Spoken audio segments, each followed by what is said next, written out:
webale nnyo Fiona Nanyuma. Kati nno katugendeko Jinja ngeno gavumenti enenyezeddwa okusuulawo amasomero gannansangwawo olwo ne badda mu kuzimba seed school agabonna tusome. Kibagamba nti kino kisudde omutindo gw'amasomero. Okwogera bino bibadde ku ssomero lya Jinja College bwe libadde liweza emyaka 75. Katubirabe. Essomero lya Jinja College lyatandika mu 1998 nga lyazibwa abaminsane abameririyo n'ekigendo eky'okusitula ebyenjigiriza mu ggwanga. Ebikujjuko by'okujaguza emyaka 75 bitandise n'ekitambiro kya misi kikulemberwa omusumba w'Ejjinja kyawosibwa Emyaka nga yayibwako abasaserdoti ab'enjawulo.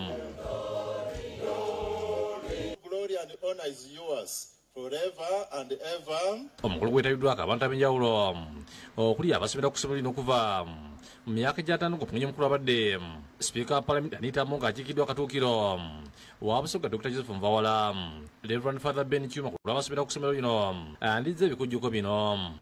You've seen the strong men from the 1950s to this present time marching around, showing and celebrating their coming. It's because of the joy of what Jiko has been in their lives. Wesono Mathias Sabia nenyeza gavumenti olw'okusuulirira amasomero gannansangwa obwanga neoteka mu kusimba seed schools n'enkola ya bonna basome gy'agamba nti esudde amasomero gano amanene.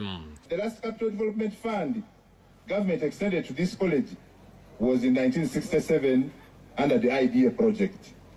Since then, this school has been unfortunate and has not received any fund in terms of capital development. Omusumba w'essomero Jinja kyawosibwa Emyaka asabye gavumenti okwongera ku mutindo gw'ebyenjigiriza mu ggwanga Uganda esobole okusomesa abantu abasobola okutondawo emirimu okusinga okuginoonya. So we congratulate Jinja College, but we also urge you, the parents, the old boys, you have been exposed out there.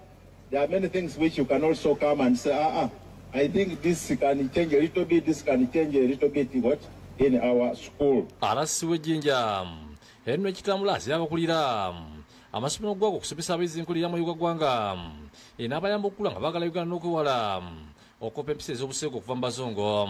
We can teach these people our values as Africans. Mbaka watisi Katuukiro Mvawala Speaker Munga asabye amasomero gannansangwa obutaweesibwa omuyagga oguliwo ogw'okuvugana n'amasomero ag'obwannannyini wabula ganywerere ku nnono zaageze okusomesa n'okutendeka abayizi nga kukutudde omusingi gw'ebyenjigiriza eby'eggwanga. Don't get swayed by this number of private schools that have very good buildings but have no character. Tulikwenda obasaba abakulira essomero lino libassebo. Let us keep the identity of our school. Ivan Rubega yakusakidde gwino ku Bukedde TV. Kale katumulemu katono nnyo tukomawo n'ekitundu kyaffe ekyokubiri ekyagataliiko mu ttuntu.